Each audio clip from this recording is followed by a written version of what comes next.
Live from New Delhi, you're watching DD India Live, India's voice to the world. I'm Tanvi Taneja, coming up in the next 30 minutes. India and the EU conclude negotiations on the historic free trade agreement, the deal termed as mother of all deals, to represent a quarter of the world's economy.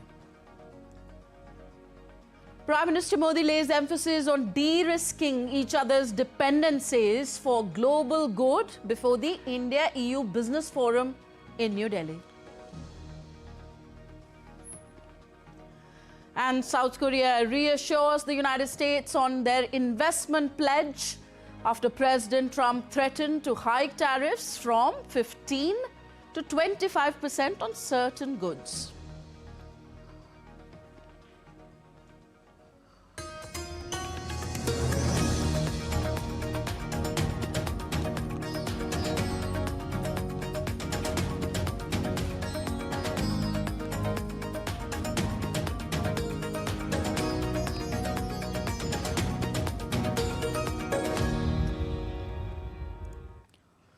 India and the European Union today concluded negotiations for a historic, ambitious, commercially significant free trade agreement. At the 16th India-EU summit, Prime Minister Narendra Modi, along with European Commission President Ursula von der Leyen and European Council President Antonio Costa, reviewed the full spectrum of India-EU ties and discussed ways to further accelerate the deepening of India-EU partnership.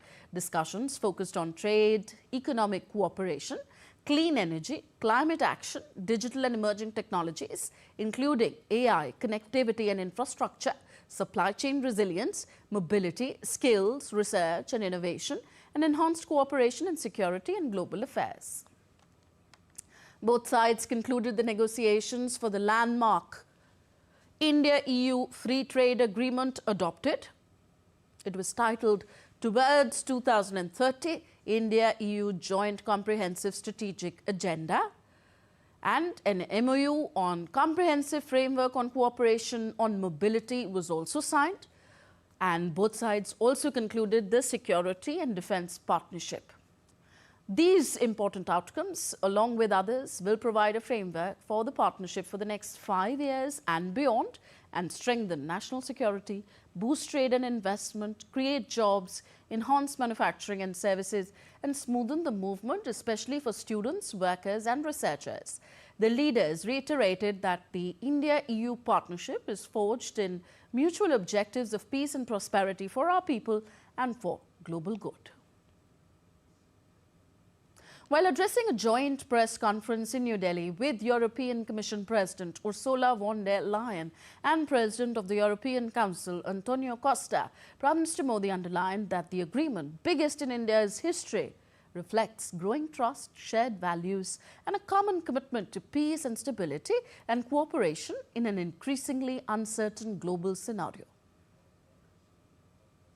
आज भारत ने अपने इतिहास का अब तक का सबसे बड़ा फ्री ट्रेड एग्रीमेंट संपन्न किया है। यह एक ऐतिहासिक समझौता हमारे किसानों, हमारे छोटे उद्योगों, इसकी यूरोपियन मार्केट तक पहुंच आसान बनाएगा, मैन्युफैक्चरिंग में नए अवसर पैदा करेगा और हमारे सर्विसेज सेक्टर के बीच सहयोग को और प्रबल करेगा। यह एफटीए भारत और यूरोपियन यूनियन के बीच इन्वेस्टमेंट को बूस्ट करेगा, नई इनोवेशन पार्टनरशिप बनाएगा और वैश्विक स्तर पर सप्लाई चेन को मजबूत करेगा। यानी यह सिर्फ ट्रेड एग्रीमेंट नहीं है, यह साझा समृद्धि का नया ब्लूप्रिंट है। In her address, European Commission President Ursula von der Leyen described the free trade agreement as the mother of all deals. We did it. We delivered the mother of all deals. We are creating a market of 2 billion people, and this is the tale of two giants, the world's second and fourth largest economies, Two giants who choose partnership in a true win-win fashion. A strong message that cooperation is the best answer to global challenges. This trade will integrate further our supply chain and strengthen our joint manufacturing power. It will cut up to 4 billion euros in annual tariffs for exporters of all sizes. And it will create good jobs for millions of workers here in India and in Europe.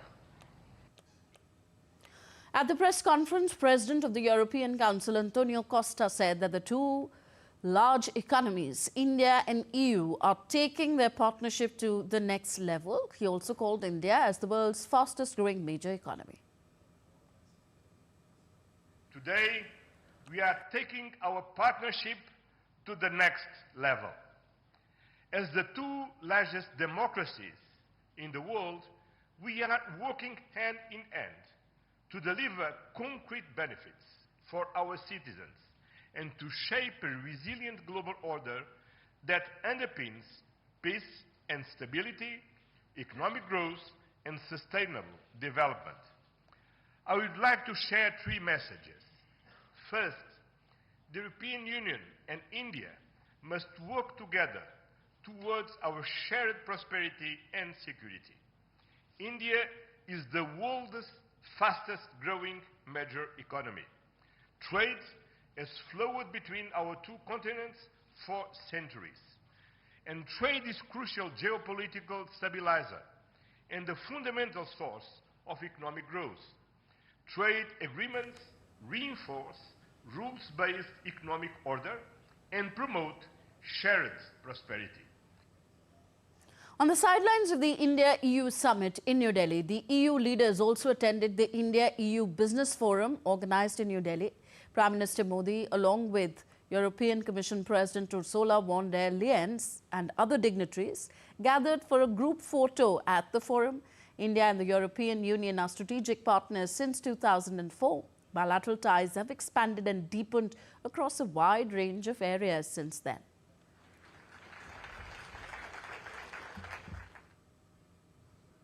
At a special press briefing in New Delhi on the state visit of President of the EU Council and President of the EU Commission to India, Commerce and Industry Minister Piyush Goyal said that it is India's 8th free trade agreement under Prime Minister Modi, adding that India-EU FTA opens up a plethora of opportunities on both sides. We are also very pleased to have concluded negotiations on, as Ms. von der Leyen herself has articulated, the mother of all deals, a free trade agreement which covers 25% of global trade. It is our 8th free trade agreement under Prime Minister Narendra Modi, each and every one of them with developed nations, and collectively 37 developed nations and India have entered into free trade agreements in a short span of 4 years under the leadership of Prime Minister Narendra Modi. In his address, Foreign Secretary Vikram Misri said that both India and the EU have very high stakes on all critical global challenges, including overdependence and concentration of global manufacturing and supply chains. In our fast-changing world, the strategic partnership between India and the EU has a value beyond the bilateral context, particularly as we witness shifts in the global economic, technological, and strategic landscape. As the world's second and fourth largest markets, India and the EU also have very high stakes on all critical global challenges of the day, including overdependence and concentration of global manufacturing and supply chains on a limited set of geographies, an ineffective multilateral system, emerging multipolarity, and growing protectionist tendencies in different parts of the world. So the highlight of the talks today between India and the European Union are the Historic free trade agreement signed on Tuesday. Business leaders from India and the EU have hailed the vision and the potential of this FTA. It took almost more than 20 years to reach this deal today. It's a historical deal, and it will help, I think, more than ever.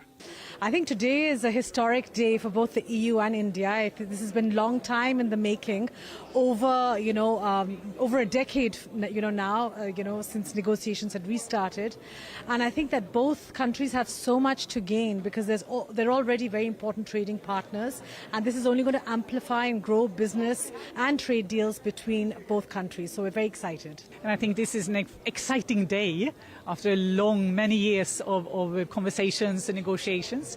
And I think this will just open up the bilateral or the multilateral trade, I would say, between the European Union and India in a much wider way, in both directions, because that's what it is. This is a collaboration, this is a partnership for the future. So it's really exciting to see this come into effect and how that will also lead to more exchange between the EU and India, and of course the different member states of the EU as well.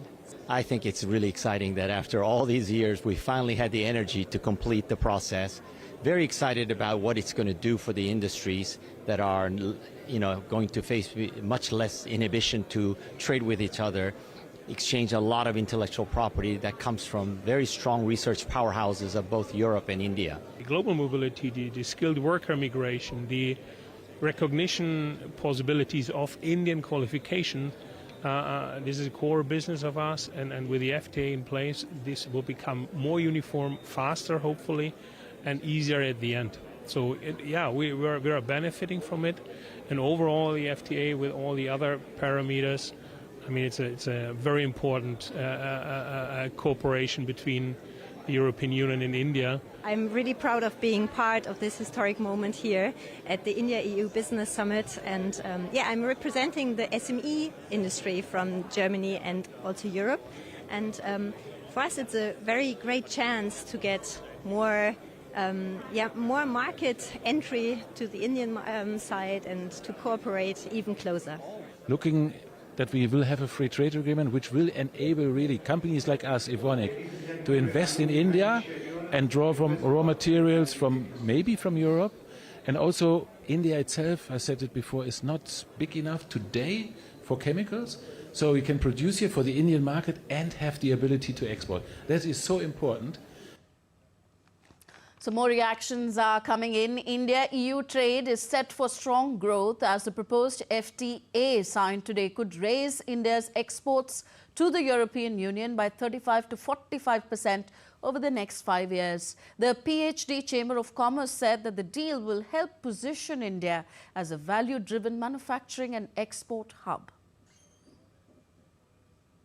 This particular, FTA is set to benefit our MSMEs, our other industries, and we hope that this is a strategic relationship in sustainability, in technology, and we are hoping that this is going to definitely open up new opportunities not only for our manufacturing sector, also for the service sector.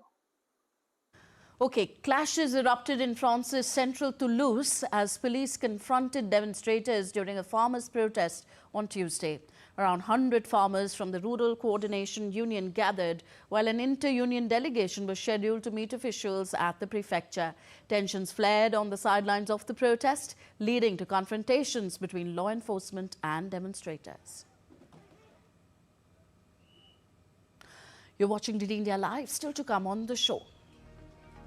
North Korea fires ballistic missile towards Sea of Japan, says Tokyo.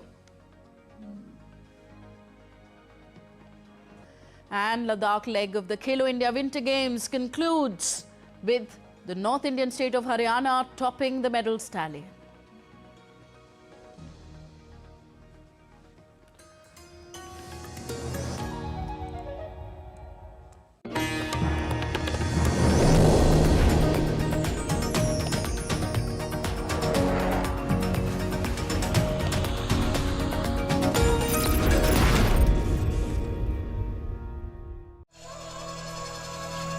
Open your mind to a whole new world. Explore mystic wonders of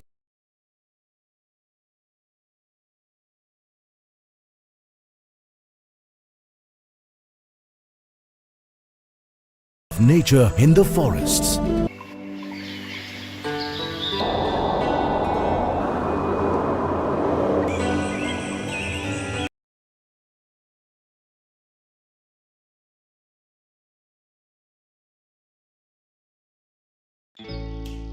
Jharkhand will.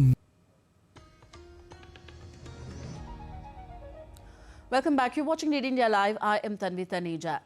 South Korea scrambled on Tuesday to assure the US that it remained committed to implementing a trade deal after President Trump said that he would hike tariffs on auto and other imports from its ally, blaming a delay in enacting the deal agreed last year.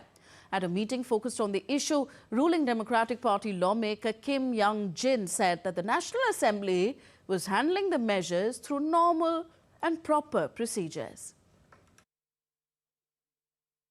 We are currently proceeding with the legislative process within the National Assembly through normal and proper procedures. Our consistent position is to advance the legislation swiftly in a manner equivalent to the Memorandum of Understanding between South Korea and the United States.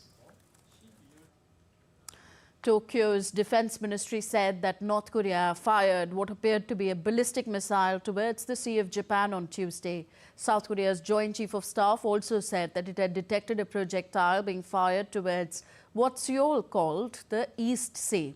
Japan's Coast Guard, citing the defense ministry, said that it had detected 2 ballistic missiles and that both were estimated to have already splashed down. The test is Pyongyang's second of the month, following a salvo of missiles fired hours before South Korea's leader is headed to China for a summit.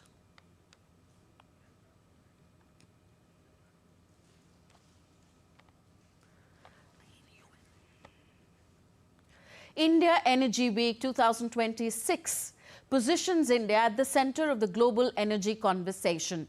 In a recorded video message, Prime Minister Narendra Modi highlighted India's growing global role, energy reforms and expanding refining capacity and investment opportunities. DD India's Tapas Bhattacharya reports.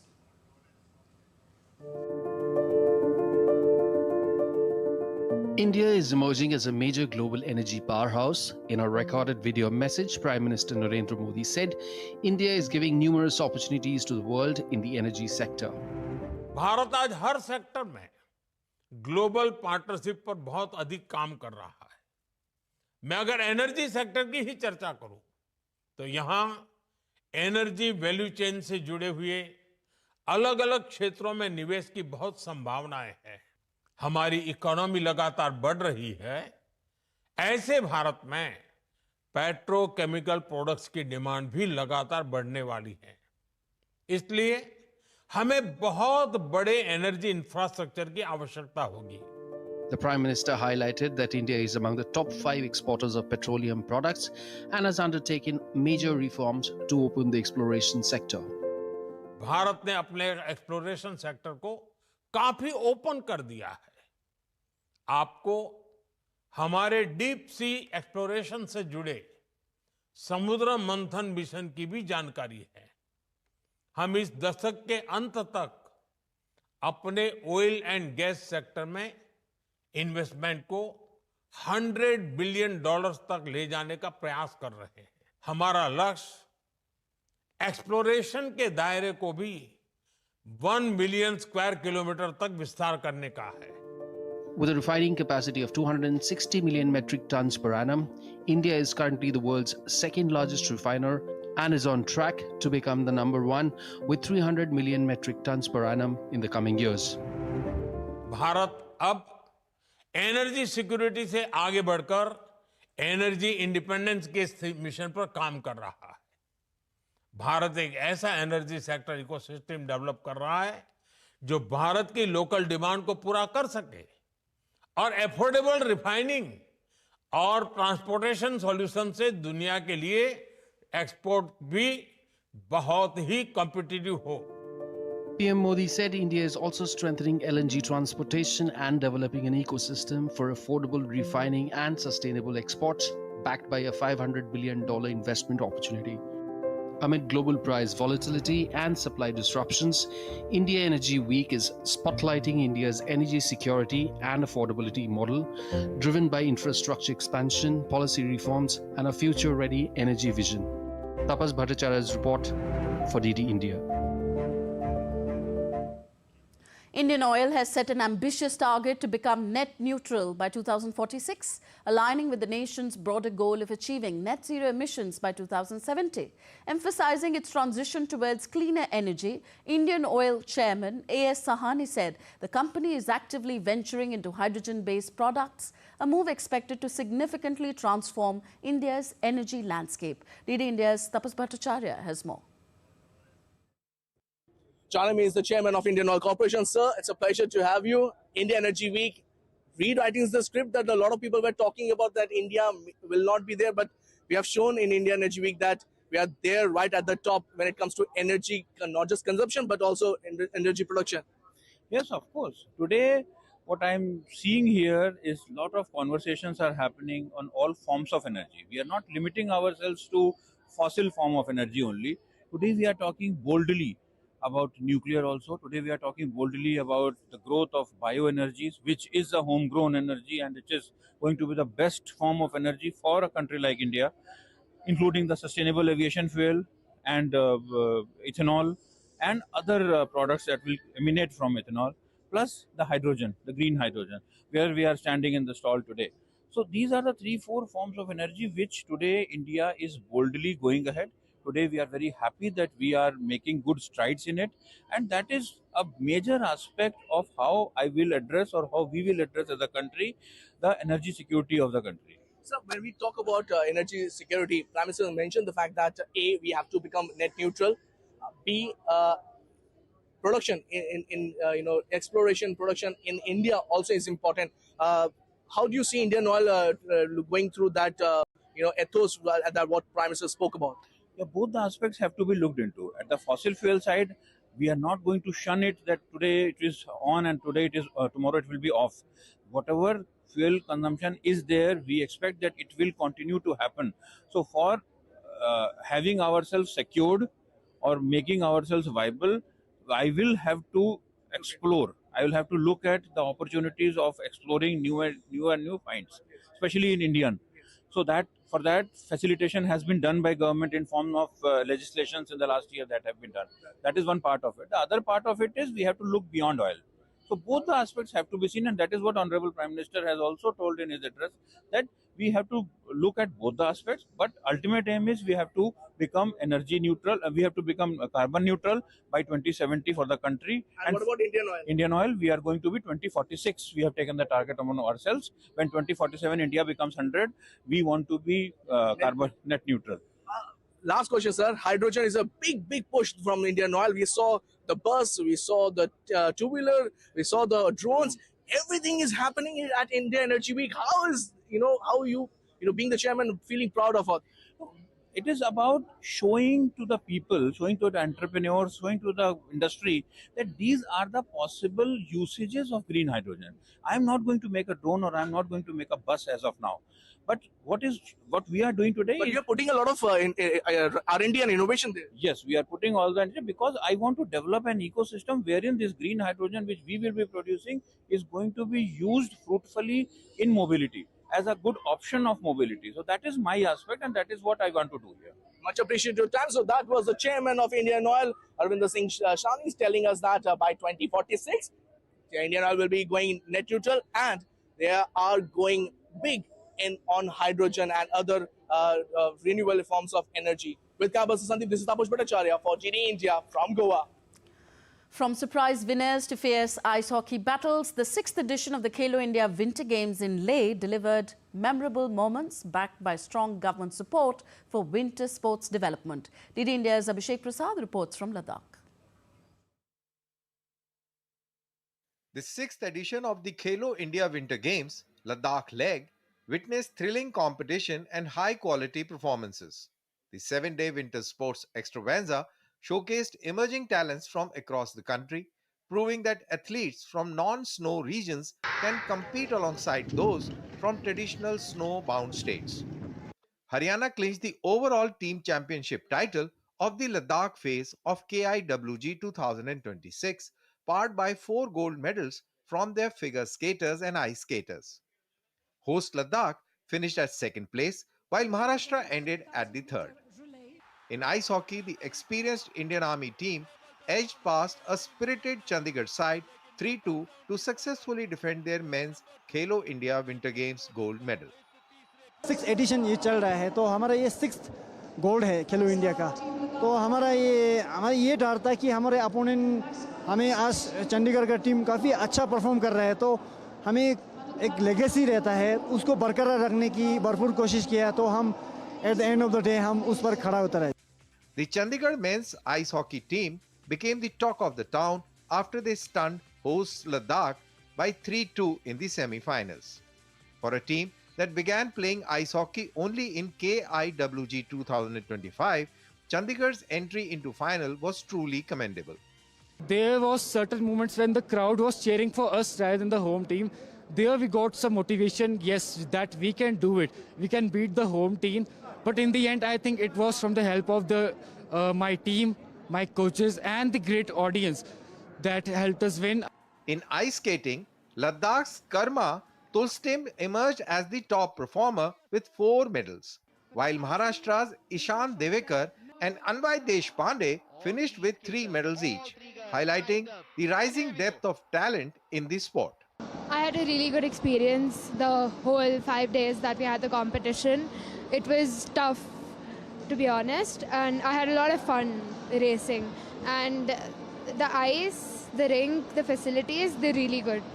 Overall, the Khelo India Winter Games have once again demonstrated that government is on the right path in building a strong talent pipeline and a structured winter sports ecosystem in India. The Ladakh leg of the Khelo India Winter Games concluded on a high note with thrilling competition and the rise of promising new talent. The Games showcased India's future winter sports stars. With ice events wrapped up in Leh, the focus now shifts to Gulmarg for snow events for the second leg of the Khelo India Winter Games. With video journalist Jagmohan Pradhan, Abhishek Prasad, DD India, Leh.